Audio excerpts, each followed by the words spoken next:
I never thought I'd feel my daughter's hand sting across my face. Not Rachel, the girl I rocked to sleep through thunderstorms, the one I taught to bottle honey in this very kitchen. But there I was, 68 years old, crouched in the golden glow of an Ohio sunset, my hands sticky with wax and honey when it happened. My farm, this patch of earth Thomas and I poured our lives into, was humming with the quiet buzz of bees. I was checking the hives like I'd done every evening for decades, when Rachel and her son Noah came marching up the gravel path. Rachel stood there, hands on her hips, her real estate agent blazer wrinkled from the drive. Noah, 22, fresh out of college with that restless energy young folks have, lingered behind her, scrolling his phone. "Mom," Rachel said, her voice sharp like she'd rehearsed it. "We need to talk about the farm. It's time to sign it over to Noah. He's got big plans, a sustainable retreat, ecotourism, the works. It's what's best for his future." I paused, my fingers still wrapped around the hive frame, the bees humming softly like they sensed the tension. "Sign it over?" I repeated, slow, like I was tasting the words. The farm wasn't just land.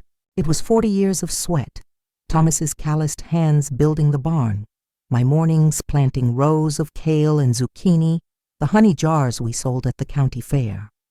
It was our life. My life. "Rachel, this farm's my home. I'm not ready to let it go." Her face tightened, and Noah looked up from his phone, his eyes flicking between us. "Mom, come on," Rachel said, stepping closer. "You're getting older. You don't need all this work. Noah can take it from here. Make it something modern. You'd still have a place to stay, of course." Her voice had that sales pitch smoothness, the kind she used to sell condos before her business tanked. But I heard the edge beneath it, the impatience. I stood up, brushing pollen from my apron, and looked at Noah. His face was blank, but his fingers were still, no longer scrolling. "Noah, is this what you want?" I asked, soft, hoping to see a flicker of the boy who used to chase fireflies here. He shrugged, mumbling, "It's a good opportunity, Gran. I've got investors lined up already." Investors. The word hit me like a cold wind. This wasn't about family. This was a plan, a deal, something they'd cooked up without me. I shook my head, steady but firm. "I'm not signing anything today, Rachel. This farm is mine. Thomas left it to me, and I'm keeping it." That's when it happened. Rachel's hand flew up, quick and sharp, and the slap landed hard across my cheek. The sting was hot, immediate, like a burn that hadn't sunk in yet. The bees seemed to hum louder, or maybe it was just my ears ringing. I didn't touch my face, didn't gasp, didn't cry. I just stood there staring at her, my daughter, the one I'd raised through fevers and heartbreaks, now looking at me like I was a stranger in her way. "You're being selfish," she snapped, her voice trembling, not with guilt, but with frustration. "Noah deserves this. We're trying to build something and you're holding us back." Noah shifted, uncomfortable, but he didn't say a word. Didn't stop her, didn't look at me. I nodded slow, like I was agreeing with the weather. "Okay," I said, my voice quiet, steady, the kind of calm that comes when something inside you shifts, not breaks, just settles. "Okay." I bent down, picked up my hive tool, dusted the dirt from my knees, and walked back to the house. The gravel crunched under my boots, each step deliberate. I didn't slam the door. I didn't yell. I just went to the bathroom, flicked on the light, and looked at myself in the mirror. The red mark on my cheek glowed under the fluorescent bulb, a stark contrast to the lines time had carved into my face. I didn't cry then either. I didn't feel broken, not the way you'd expect. I felt awake, like I'd been tending my bees, checking my crops, living my quiet life while a storm had been brewing right under my nose. Rachel thought that slap was the end of it, that I'd fold, hand over the deed, and fade into the background. Noah thought I was just an old woman, too tired to fight. They were wrong. I turned off the light and stood in the dim kitchen, the hum of the fridge filling the silence. Outside, the bees were still working, carrying on like they always did, no matter what happened. That's when I knew. This wasn't surrender. This was the beginning. If they thought I'd hand over my farm, Thomas's farm, our farm, they didn't know me at all. Quiet doesn't mean weak, and alone doesn't mean done. It's funny how you don't see a storm coming until the first raindrop hits. Looking back, I should have known something was off when Rachel showed up at the farm 2 years ago, her SUV packed with boxes and that tight smile she always wore when life hadn't gone her way. She was 42, my only daughter, and her real estate business had crumbled after a string of bad deals. "Just for a while, Mom," she'd said, standing on the porch with Noah trailing behind, his backpack slung over one shoulder. "We need a place to land, regroup. You've got all this space." Her voice was soft then, almost like the little girl who'd begged me to braid her hair before school. I believed her. I always did. So I opened the door, like I'd done 100 times before. I made up the guest rooms, stocked the fridge with Noah's favorite soda, even set out a jar of my clover honey for Rachel's tea, the way she liked it. The farm was quiet back then, just me and the bees, the rows of zucchini curling under the summer sun, the barn Thomas built still smelling of cedar. I thought having them here would bring some life back to the place. I thought it'd bring us closer. But that's the thing about family. Sometimes the people you love most are the ones who know exactly how to unravel you. It started small. So small I barely noticed at first. Rachel would sit at the kitchen table, her laptop open, tapping away while I washed dishes. "Mom, you shouldn't have to deal with all these bills," she said one evening, her eyes flicking up from the screen. "You've been running this farm forever. Let me take some of the load off." She smiled, that same polished smile she used on clients, and I laughed. "Rachel, I've been balancing the books since before you were born. I think I can handle a few utility payments." But she pushed, gentle, persistent. "Things are digital now, Mom. It's complicated. Online banking, fraud alerts. I can set it all up, make it easier for you." It sounded reasonable, practical even. So I handed over the login for the farm's account, the one Thomas and I used for equipment, seeds and market fees. I trusted her. She was my daughter.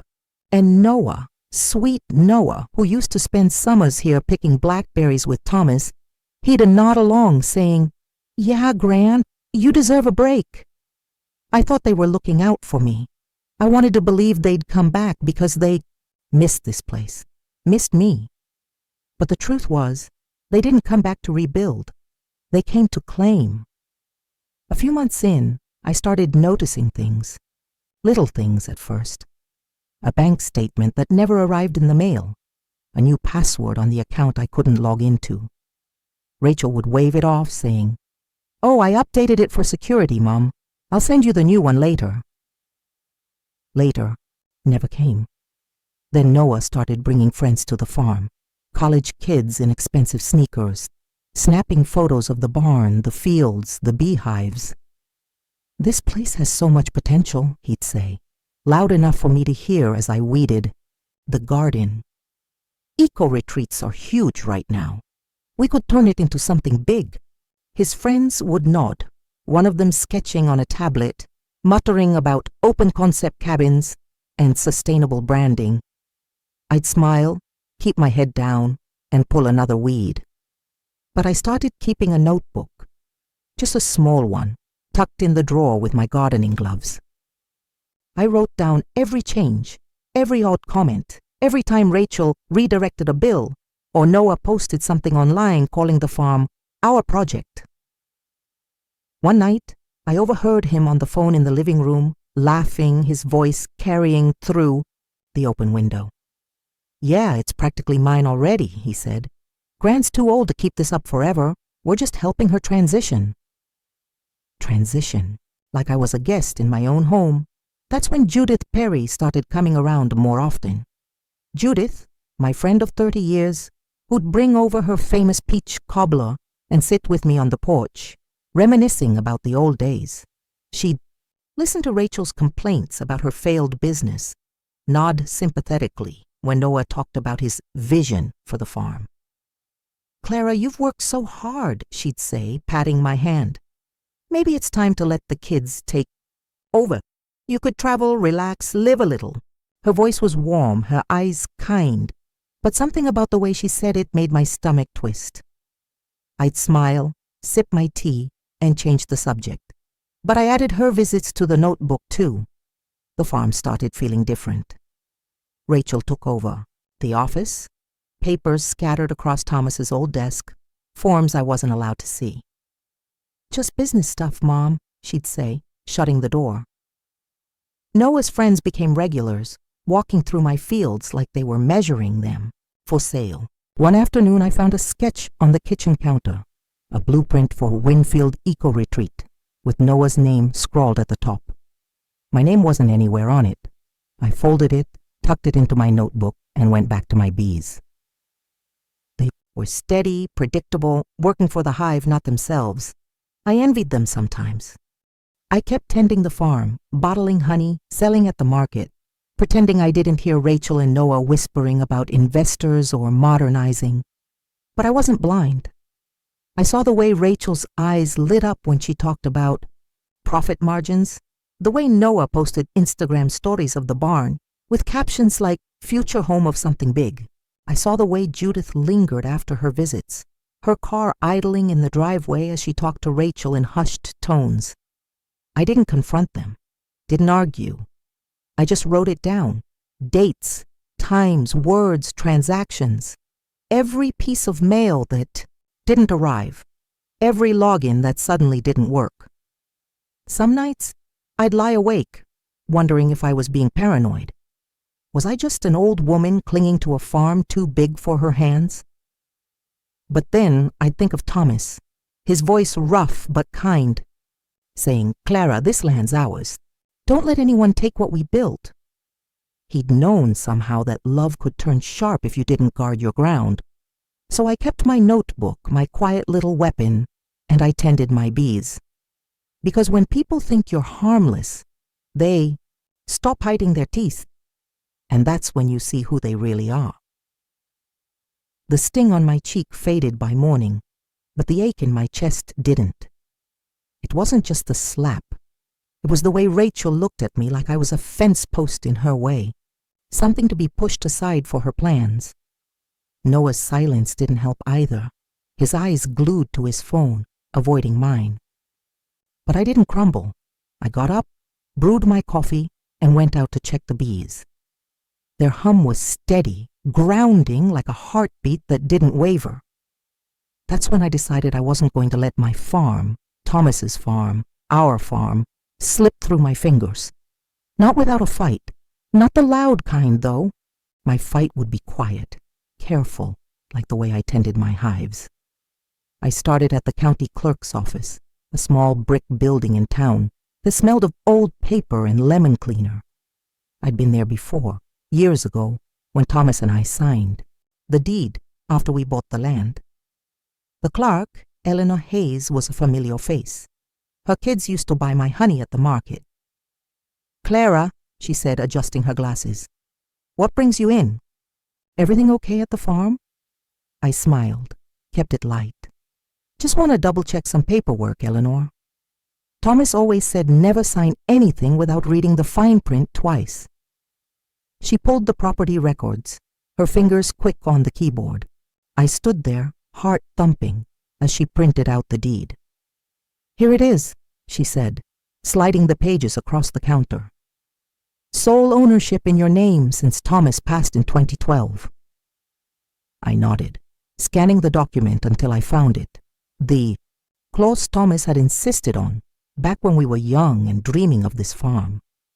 Any transfer of ownership required mutual agreement from both original owners or their legal successors. If not, the farm stayed in trust under the surviving spouse, me, until I chose to let it go or passed on myself. Thomas had always been the cautious one, saying, "Clara, don't give away what's yours, not even to family." I traced the words with my finger, his voice echoing in my head. That old fox. He'd known. I folded the deed carefully, tucked it into my purse, and asked, casual as could be, "Could someone change this without me knowing?" Eleanor raised an eyebrow. "Only if you gave them power of attorney, Clara. And even then, it'd be tough with this clause." I thanked her, my smile steady, and walked out into the sunlight. That piece of paper wasn't just a deed, it was armor. Next stop was the bank. I'd been banking with First Ohio for 30 years, long enough that the tellers knew me by name. I asked for Dorothy, a woman I'd swapped zucchini bread recipes with back when we both had more time for baking. She met me in her office, her gray hair pulled back in a neat bun. "Clara, you look like you're on a mission," she said, half teasing. I handed her a printout from my personal account, one I'd opened quietly a year ago, just in case. "Dorothy, can you check something for me? I'm seeing transfers I don't recognize." She frowned, scanning the numbers. Her face tightened as she clicked through her system. "Clara," she said, her voice low, "these withdrawals are going to a new account labeled Farm Project. Your name's not on it. It's under Rachel's with Noah listed as a co-signer." My stomach didn't drop. It hardened. "How much?" I asked. She hesitated, then turned the screen. Thousands. Not enough to drain me, but enough to hurt, enough to show intent. "I didn't authorize this," I said, calm, like I was commenting on the weather. Dorothy leaned forward. "You want me to flag these? Quietly?" I nodded. "Let's keep an eye on it, Dorothy. No need to stir the hive just yet." Back at the farm, Rachel and Noah were getting bolder. Noah's friends showed up almost daily now, traipsing through my fields, pointing at the barn like it was already theirs. One of them, a girl with a clipboard, talked about solar panel arrays, while Noah nodded, snapping photos for his Instagram. He posted one that night, the barn glowing under a filter captioned, "Big things coming, Winfield retreat." My heart sank, but I didn't say a word. I just added it to the notebook. Date, time, caption, screenshot. Every post, every visitor, every sketch they left lying around. Rachel took it further. One morning, I found new locks on the bee shed, shiny brass ones that didn't match my keys. "Security," she said when I asked. Her voice clipped. "We've got valuable equipment in there now, Mom. You don't want anyone stealing it." Equipment? The shed held my hive tools, my smoker, things I'd used for decades. I smiled, said, "Of course," and went back to weeding. But I wrote it down. New locks, March 12th. No key provided. Judith Perry kept visiting too, her cobbler in hand, her smile warm as ever. "Clara, you look tired," she'd say, pouring tea like we were still the young moms who met at PTA meetings. "This farm's a lot for one person. Rachel and Noah have such big ideas. Maybe it's time to step back." Her words were soft, but they landed like pebbles in a still pond, rippling through me. I'd nod, sip my tea, and change the subject.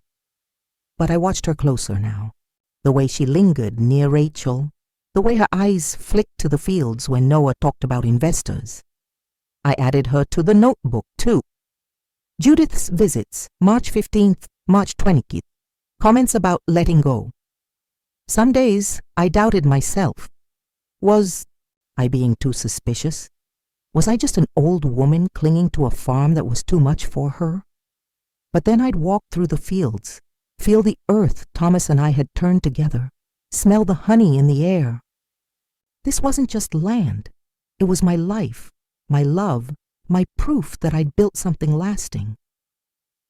Rachel and Noah didn't see that. To them it was a paycheck, a project, a post to boost their followers. And Judith, well, I wasn't sure yet, but her kindness felt heavier every time she came by. I kept tending my bees, bottling honey, smiling at Rachel's excuses and Noah's plans. I didn't argue, didn't raise my voice. I just watched, listened, and wrote it all down. The notebook was filling up now, pages thick with dates, amounts, conversations. It wasn't just a record. It was my shield, my proof, my way of saying, I see you. Because when people think you're too old, too soft, they stop hiding their claws. And I was ready to catch them when they did. The farm didn't feel like mine anymore.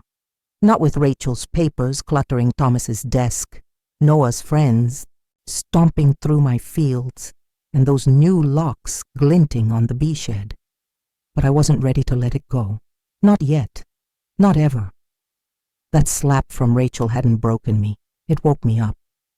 So I packed a small bag, just my notebook, a cardigan, and my gardening gloves, and drove to my cousin Miriam Cole's place an hour away. I didn't tell Rachel or Noah. I just left a note on the fridge. Gone for a few days. Don't worry. I locked the back door, whispered a goodbye to my bees, and left before the sun rose.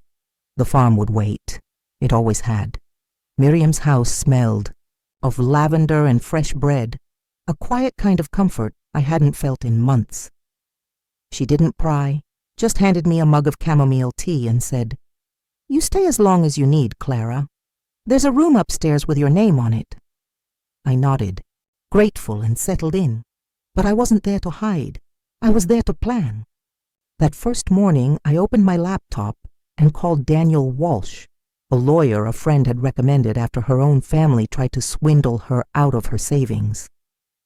"Clara Winfield," I said, when his receptionist answered.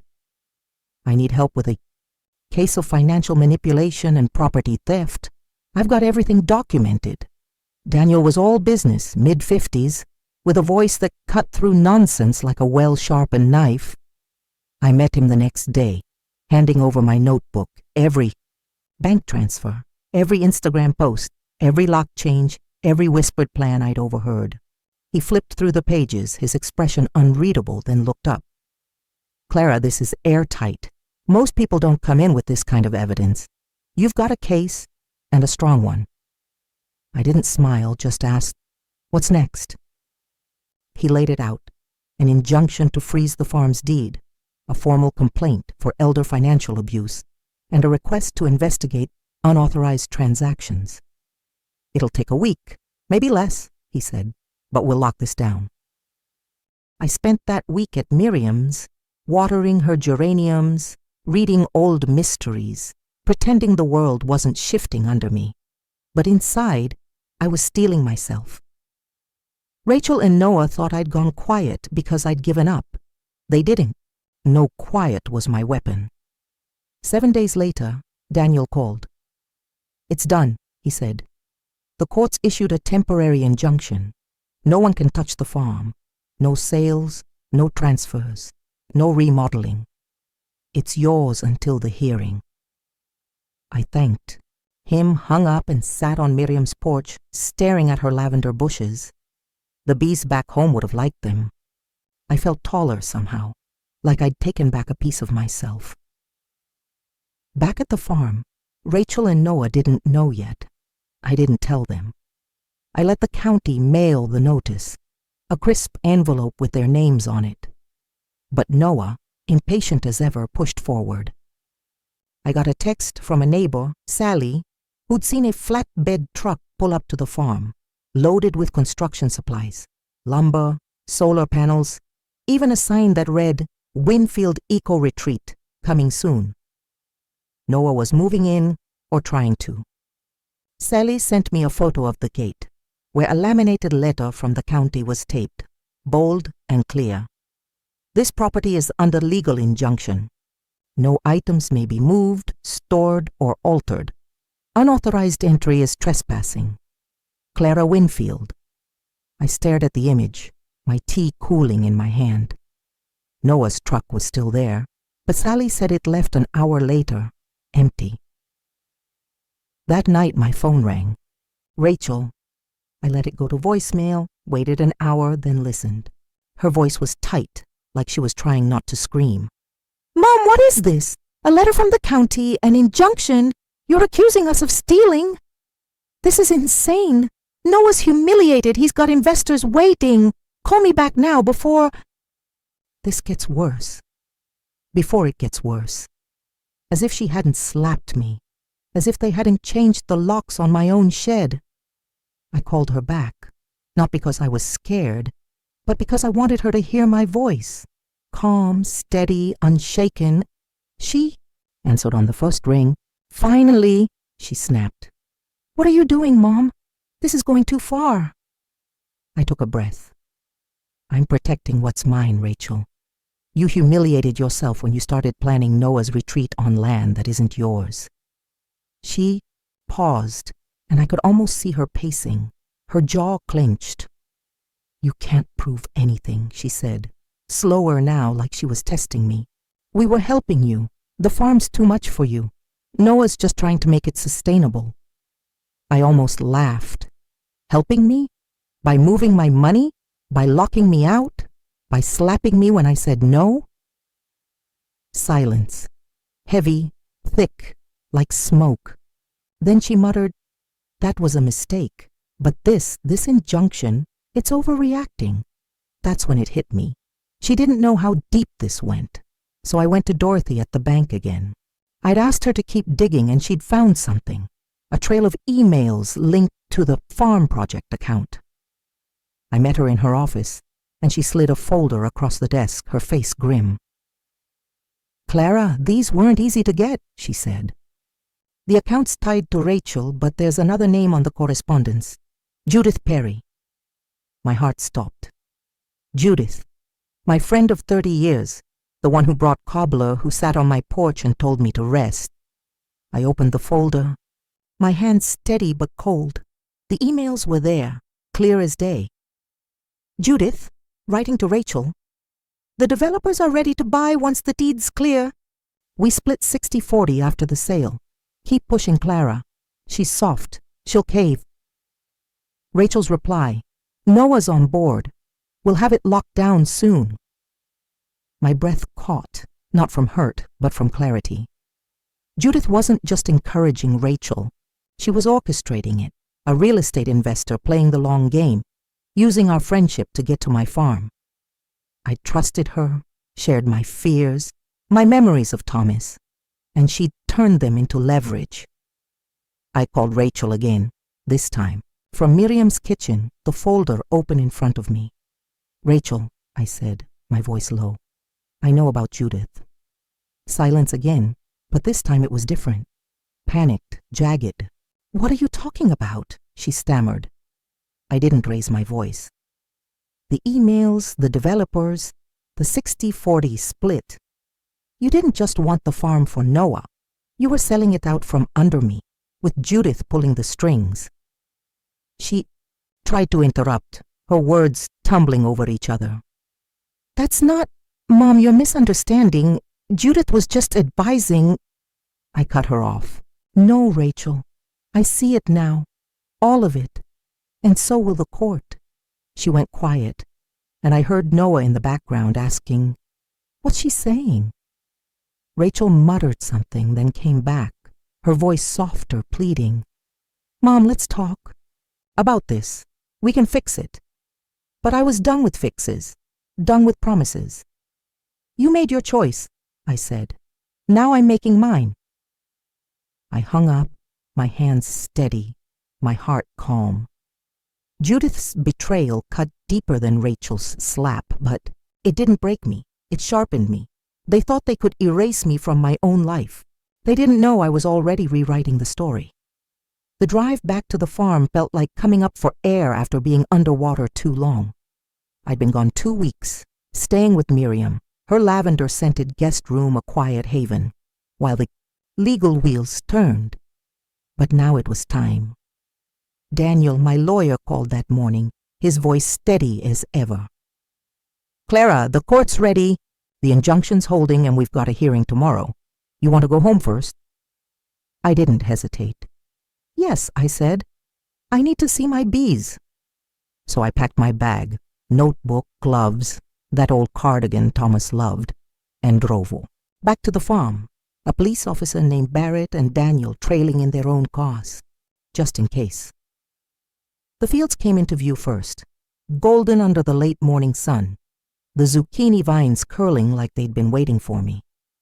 The beehives stood proud, their hum faint but steady, like a heartbeat I'd missed. Rachel's SUV was parked crooked in the driveway, and unfamiliar cars lined the road.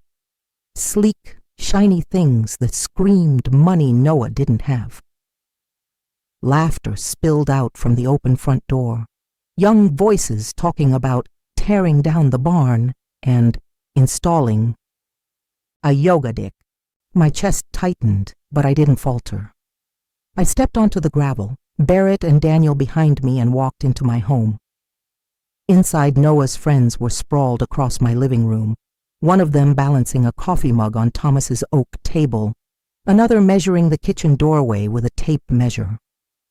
Rachel turned first, her face freezing mid-smile. "Mom," she said, like she'd seen a ghost. Noah appeared from the hallway, his phone in hand, eyes wide when he saw Barrett's badge.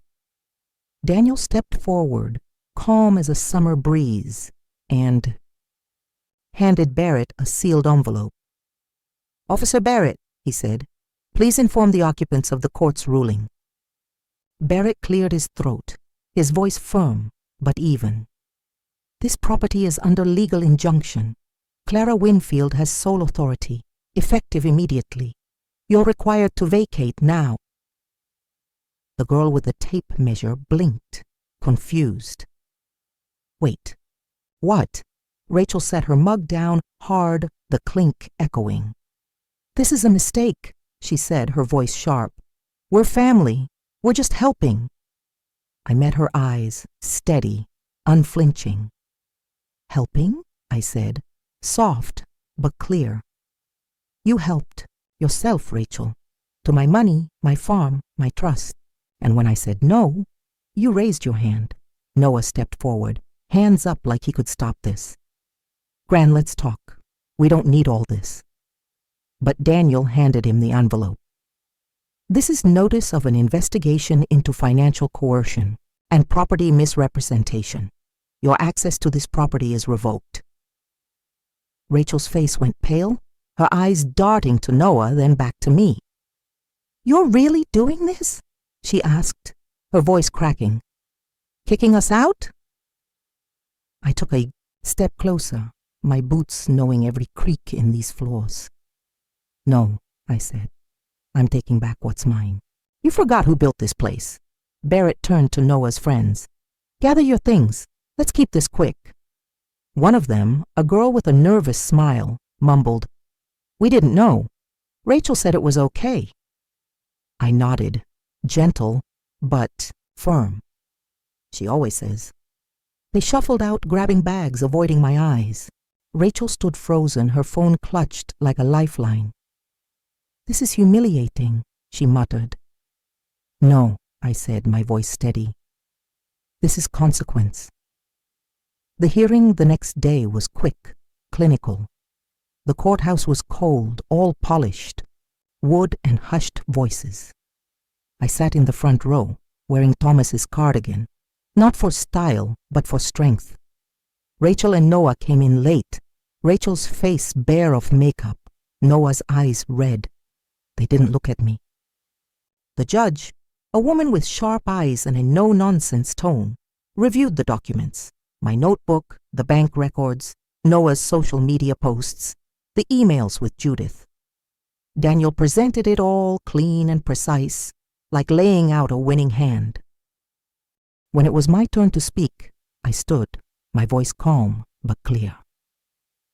"I didn't come here for revenge," I said, looking at the judge, not Rachel. "I came to protect what Thomas and I built. I gave my daughter a home when her world fell apart. I welcomed my grandson when he needed a place to land. But they didn't just want a home. They wanted to erase me from it. They took my money, changed my locks, and when I stood my ground, they hurt me. I documented every step, not to hurt them, but to save myself. The room was silent. Rachel stared at her hands. Noah didn't move. The judge tapped her pen once, then spoke. This court upholds the injunction and grants Clara Winfield full control of her property and finances. All prior claims are revoked. Further review for fraud charges is pending.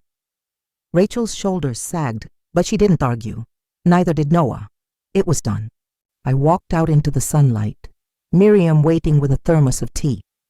"You okay?" she asked. I smiled, not because I'd won, but because I'd remembered who I was. A week later, a pink envelope arrived at Miriam's, forwarded from the farm. Rachel's handwriting, loopy and careful, with a single daisy sticker on the back. I opened it at the kitchen table, the kettle humming softly. 2 pages, torn from a notebook, her words spilling across them. "Mom, I don't expect you to read this, but I have to try. I didn't mean for things to go this far. I thought we were helping Noah, giving him a future. I believed Judith when she said it was best for everyone. I miss the days we'd bottle honey together, when you'd let me sneak extra sugar in my tea. I'm sorry. I really am. Love, Rachel." I read it twice, searching for something real, but it wasn't there. No mention of the slap, the locks, the money she'd siphoned. No question about how I felt, standing in my own home like a stranger. It was an apology for her own sake, not mine. I walked to the shredder in Miriam's study, the machine's low hum waiting. I fed the letter in, watching it turn to ribbons. Some people only say sorry when the game's over. Rachel's words weren't a bridge. They were bait. Back at the farm, I opened the cedar chest in the guest room. Inside were Thomas's old letters, my wedding shawl, a photo of Rachel at 5, sticky with honey, grinning in the fields. I didn't touch them, just closed the lid and walked to the dining room. The table where we'd shared countless meals felt empty now. I sat down, opened the manila folder Daniel had sent, and started writing my new will. Rachel got nothing. Not a dime, not a hive, not a memory. Noah, the same. Judith, too, was cut out. Her betrayal, a wound I'd never forgive. Instead, I left the farm to a non-profit I'd found through the local co-op, one that teaches young women from tough backgrounds how to farm, grow food, keep bees. Girls who'd been overlooked like I was, but kept blooming anyway. I signed the will, dated it, and locked it in a fireproof box with my notebook. Every betrayal, every receipt, every quiet wound I'd carried. It wasn't about revenge. It was about choosing who deserved my legacy. That evening, I walked out, to the fields. The bees were busy, the wildflowers I'd planted starting to peek through the soil. The sun dipped low, painting the farm gold. I knelt by the hives, my hands bare, and let the hum fill me. I wasn't just Clara, the widow, the mother, the betrayed. I was Clara, the woman who'd built this life, who'd fought for it, who'd chosen herself, and that was enough. Life teaches you that love doesn't always mean trust. Family can hurt you deeper than strangers, but that doesn't mean you're done. Sometimes healing isn't about forgiving those who broke you.